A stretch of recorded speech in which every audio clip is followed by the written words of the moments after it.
When Apple released the 2013 Mac Pro, they went all in on the idea that Thunderbolt was going to be the way that you would expand your storage and attach peripherals. There is no PCI Express expansion within this particular Mac Pro, unlike the cheese grater Mac Pros that came before and after it. And I guess the most frustrating thing about that is that it is limited to Thunderbolt 2. Apple never did a midterm upgrade to bring the trash can Mac Pro up to Thunderbolt 3, for example. And they could have done that because the CPUs that are in these Mac Pros do support PCI Express 3.0. So they could have supported Thunderbolt 3. And you could have had a much faster storage drive in there as well.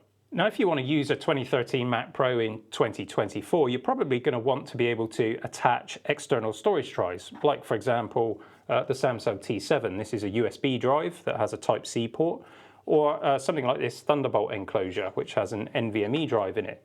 And you might also want to be able to attach to Thunderbolt docks so that you can increase your selection of ports and maybe connect up to monitors, that kind of thing. And I guess the question is, can we do that with this Mac Pro using Apple's Thunderbolt 2 to Thunderbolt 3 adapter, or Thunderbolt 3 to Thunderbolt 2 adapter?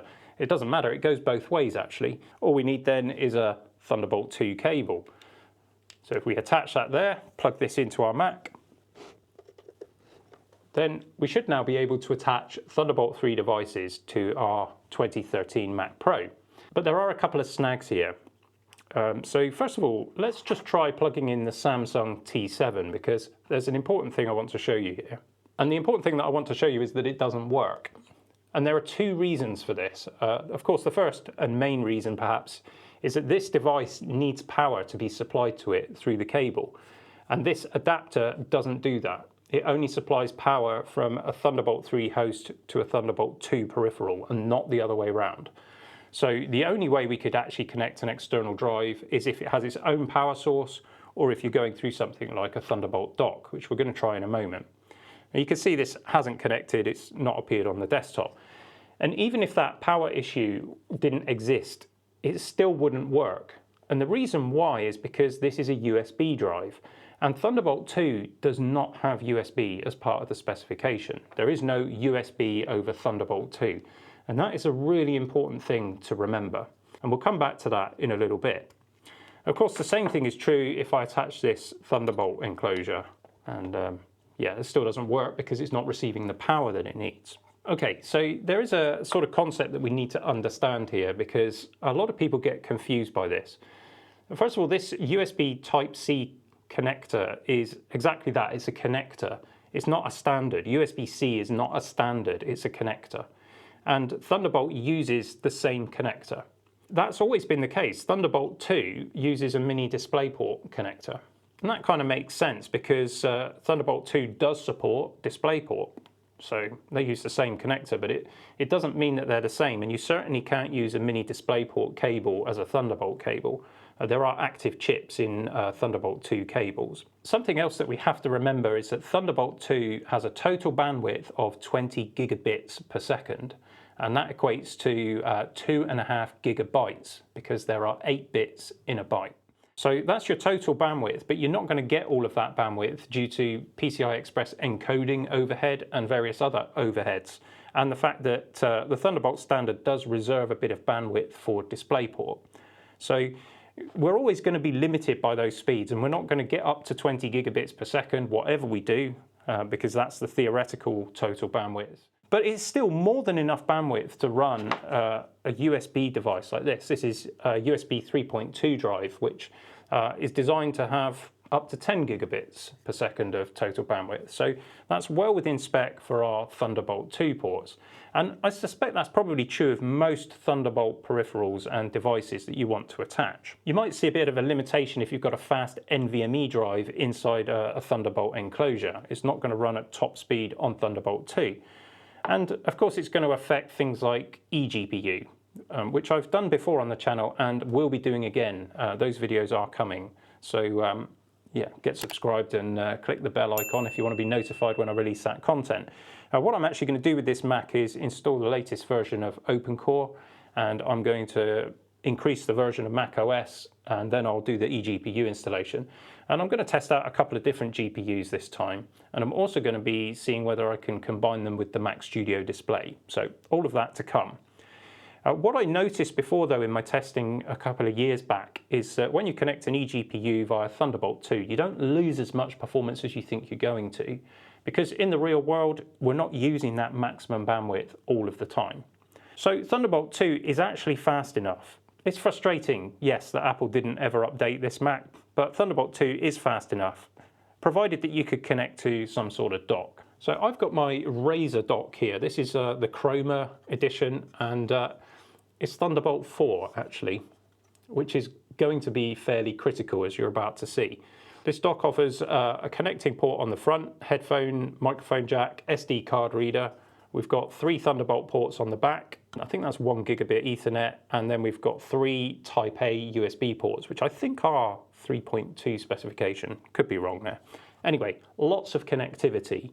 And at home I use this, and my son uses it as well for just connecting to an external display. I've got a Dell 4K display that connects via USB-C, DisplayPort over USB-C, so we just plug it into the back there, dock your laptop into the front, charges your laptop, runs the display, brilliant.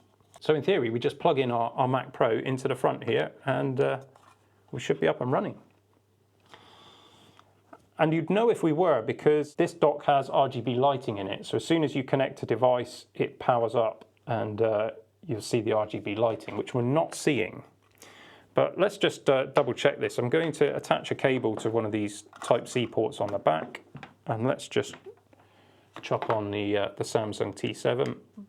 Now, you won't be able to see this on the camera, but the LED is lit up, so this drive is receiving power, but you won't see it attaching to the Mac.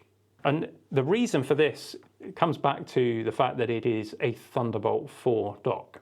Now, Thunderbolt 4 is not backwards compatible with Thunderbolt 2. And I must confess, I'm not an expert on this, but as I understand it, and please correct me in the comments here if I'm wrong, but as I understand it, it's all to do with the USB controller. And of course, this machine with Thunderbolt 2, there's no USB in Thunderbolt 2, so it's reliant on there being a USB controller in the dock itself.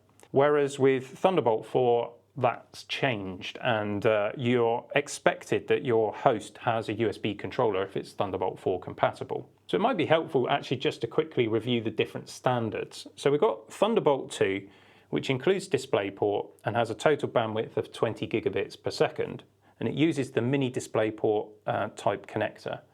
Thunderbolt 3 went to the Type-C connector, and it doubled the bandwidth up to 40 gigabits per second. Because it's running on PCI Express 3.0. Also, when Thunderbolt 3 was brought out, the USB standard changed. At the time, it was called USB 3.1, and that was enabled then to use a Type-C connector to get 10 gigabits per second. And there is a particular type of cable where you can actually go up to 20 gigabits per second, but let's ignore that for a moment because those aren't very common. They use the same type of connector, and Thunderbolt 3 devices include USB support as part of the protocol. So you can connect this Samsung T7 to any Thunderbolt 3 computer and it will work fine as a USB drive, and you can also connect a Thunderbolt drive and that will run at full speed. So this will run at 10 gigabits, this one will run at 40 gigabits in theory. Hopefully that makes sense. The Thunderbolt 4 specification just tightens things up. It's more about compatibility, and if something is Thunderbolt 4, it has to support specific things. It's one of the reasons why the MacBooks, if you take the standard M chips, so M1, M2, M3, they don't officially support Thunderbolt 4. And the reason for that is because they only support one external display. And part of the Thunderbolt 4 spec is that you have to support more than one external display. They're actually called USB/Thunderbolt 3 ports. In reality, there's very little difference between them. The speed is the same, 40 gigabits per second. Where this then becomes slightly confusing is that USB 4 came out. And the USB 4 standard can optionally include Thunderbolt 3. So you've got Thunderbolt 3, which includes USB, Thunderbolt 4, which includes USB, and now USB 4, which includes Thunderbolt. So, and they're all using the same connector, and they're all potentially running at 40 gigabits per second for Thunderbolt or 10 gigabits per second ordinarily for USB. It can be a bit confusing to decipher all of this. For our purposes here, what we need to be aware of is that Thunderbolt 4 just loses that backwards compatibility with Thunderbolt 2. So using something like this Razer dock, which is Thunderbolt 4, with the Mac Pro is just a non-option. It doesn't work. However, if I connect this dock via USB to the Mac Pro, it will work. So if I have a Type A to Type C cable, I can connect this dock to my Mac Pro. The issue there, though, is that the Mac Pro's Type A ports are limited to 5 gigabits per second. So it really, downgrades the usefulness of a dock like this. And of course, there won't be any display ports. You can't connect a display to it. Hopefully all of that is making sense to you. Anyway, the long and short of it is, for our setup, we can't use the Razer dock because it's Thunderbolt 4. So let's just disconnect this and we'll use something else. And I have something else. I have a CalDigit TS3 Plus. This is a Thunderbolt 3 dock, and it features SD card slot. We've got headphones and a line in. We've got USB on the front. These are, if I can read that, 5 gigabit ports. So we have a Type C and a Type A that are both limited to 5 gigabits per second. On the back, we've got a real plethora of ports available to us. So we've got a 1 gigabit Ethernet. We've got an optical port for optical audio. We've got a Type C USB 10 gigabit port. We've got 4 Type A 5 gigabit ports. We've got a full-size display port connector, and we've got 2 Thunderbolt ports, one of which needs to connect to the computer. Again, it takes a power supply, so this is a powered dock, and I've got the power supply behind here somewhere. Let's just make sure I pull out the correct cable, and we'll plug it in. Now, I quite like this dock because you can sit vertically like this or horizontally. They're not cheap, I will say. Thunderbolt 3 docks and Thunderbolt 4 docks are not cheap things to buy. These, you can still find them new. If I can see any on Amazon, I'll pop a link in the description. But generally speaking, you're probably looking for a used one on eBay. And I think I paid £120 for this one, used. And it works fine and it looks good. It's been kept in good condition, so I'm quite happy with that. Actually, there was a little plus because the power supply that it came with, and the guy sent me the power cable, and the power cable that was plugged into it is actually a Mac Pro, a 2013 Mac Pro cable, with the molded plug on it. And when I bought my 2013 Mac Pro, I didn't get one of those. So that was an absolute result. So I've now got the matching power cable for my 2013 Mac Pro, which is brilliant. So what we'll do is we'll plug this drive into the 10 gigabit port on the back. We'll plug it into the Thunderbolt port. Let's do that. And then we've just plug our cable from the computer into the computer port. Ta-da! There we go. We've got our drive appearing up on the desktop there. So that's great. Let's just eject that. So just to be clear, that I've plugged that USB-C drive into the Thunderbolt port on the back of this dock. Let's just plug it into the USB port to just demonstrate that that works as well. And there it is again. Okay, let's eject that and we'll connect up our external Thunderbolt enclosure. Now this, they call it USB 4.0, this enclosure. It's not a true USB 4. This enclosure actually was released before there were any chipsets for USB 4. So it actually combines a Thunderbolt 3 chipset and a USB 3.2 chipset together, which for all intents and purposes, for what this is, actually is compliant with the specification for USB 4, technically. But I've got a lot of grief for calling it USB 4 in the video where I reviewed it. But when you get a drive like this that's USB 4, you expect it to work via USB at 10 gigabits per second, and you expect it to work via Thunderbolt at up to 40 gigabits per second, and this enclosure does both of those things. So you can see I've got a 512 gigabyte SSD inside this enclosure, and I've connected it up via the USB port, and that's working fine. I guess what we should do is just do a quick disk speed test on that. So we're getting 637 megabytes per second on write, and we've got 706 megabytes per second for read. And that's pretty good for USB. Let's eject it, and we'll pop it now onto the Thunderbolt port. Okay, there we go. Let's just make sure we're still on the right drive. We are. So we should expect to see a good speed increase now. I'm getting a few problems here, and I've just realized, of course, it's because I'm using a USB cable, not a Thunderbolt cable. At least I hope that's what it is. So I've just found a Thunderbolt 3 cable. Let's plug in the drive. Here we go. Start the test again, see what we get. That's more like it. Okay, so the same drive, we're getting 1211 on write and 1313 on read. So that's a pretty significant performance increase because we're able to make use of Thunderbolt 3, even though we're limited by the Thunderbolt 2 total bandwidth. Now let's just switch over to the Samsung T7. Just eject this one, and we'll run the same tests here. I'll use the same cable. This is a good quality cable. And this just goes to show, actually, this also is a good quality cable, but it's a USB specific cable. And it will work to an extent with Thunderbolt devices, but it's never going to give you top performance, and you will have weird issues happening. If you find that kind of thing happening with your devices, you need to make sure you've got the right kind of cables. I absolutely love these drives. I've got quite a few of them, and I am going to put links to these in the description because these are totally reliable drives and they're really quick. We use them for editing video. We actually record directly onto these drives when we're recording on the main camera in 6K B-RAW, and then we can edit directly off of these drives. Multiple streams of 6K B-RAW and it works fine. They're fast enough. I've never had one fail. What I'm doing here is I'm plugging in a Type A to Type C cable, and I'm going to actually just connect it to our Mac Pro's USB port. So you can, of course, use these drives without the dock setup with your Mac Pro, but you're going to be limited because of the Mac Pro's 5 gigabit USB ports. But let's just show you what the difference actually is. Again, we'll run a speed test. Let's just select this as the target drive, and I've just formatted it so it's a completely empty, fresh drive. And it's running the exFAT file format. And the reason why I'm doing that rather than Apple's extended journaled format is because I also work on a Windows machine. So I need my files to be able to be accessible by either machine. Never had an issue with that, by the way. So here we are running on the Type A port of the Mac Pro. And yeah, it's pretty pedestrian. And everything that I just said about these drives being great for video editing and everything else probably falls flat on its face when you're connecting it at these kind of speeds. I've seen spinning disks run faster than this. It's quite disappointing. That is the official Samsung cable that comes with the T7 as well. Probably important to say that actually, when you buy a T7 you do get a Type C to C cable and also a Type A to Type C cable, so get the best of all worlds.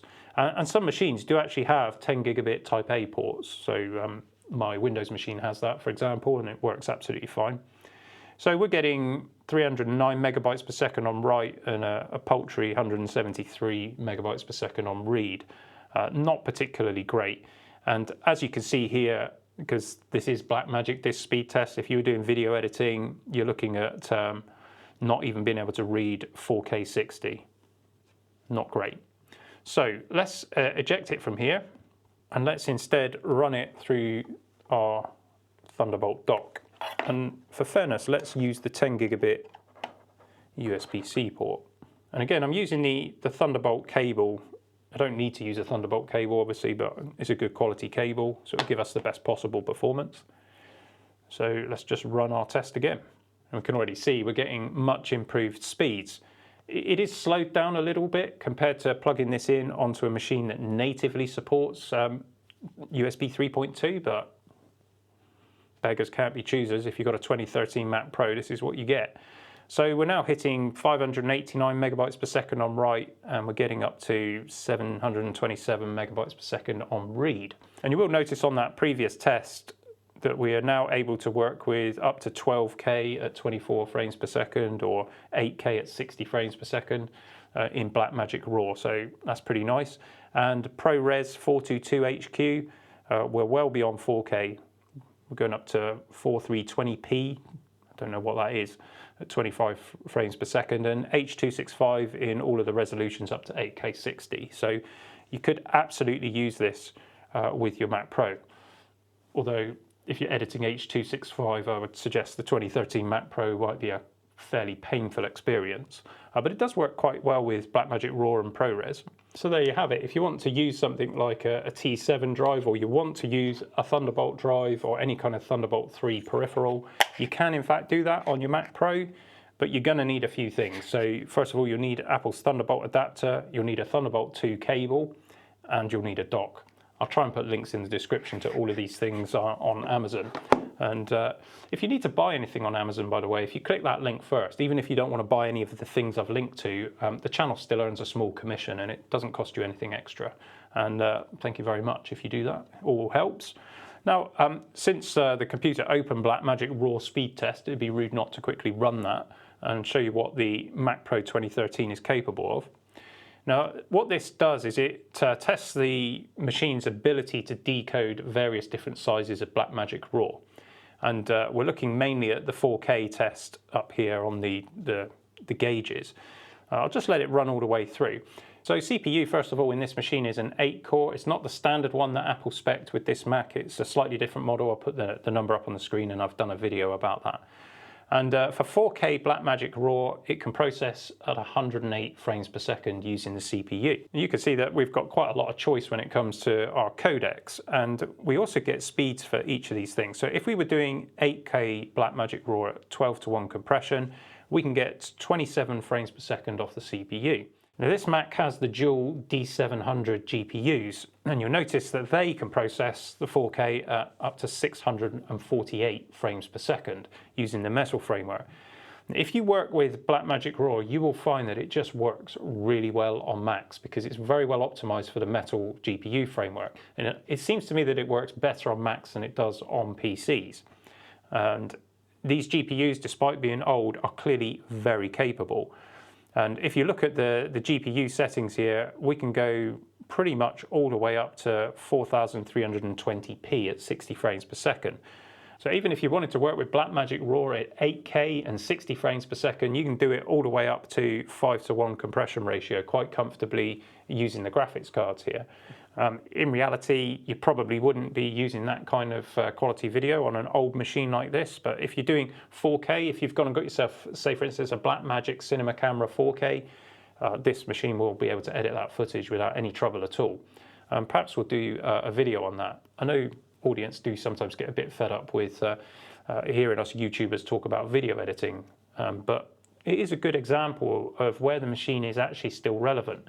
And given the price you can pick these things up for, in this entire setup, you could have the dock, the Thunderbolt cable, and the Mac Pro itself for under £500, under $500. That's a good computer, even in 2024. You can do a lot with this machine, and it's a great entry point into the world of Mac. So yes, you can't get full Thunderbolt 3 speeds. There are some limitations and foibles with it all, but it is possible. And it does mean that you can use fast external storage with your 2013 Mac Pro. That's all I've got to say. Hope that was useful for you all. Look forward to reading your comments. Please correct any mistakes I've made. And I'll see you again soon for some more geekery.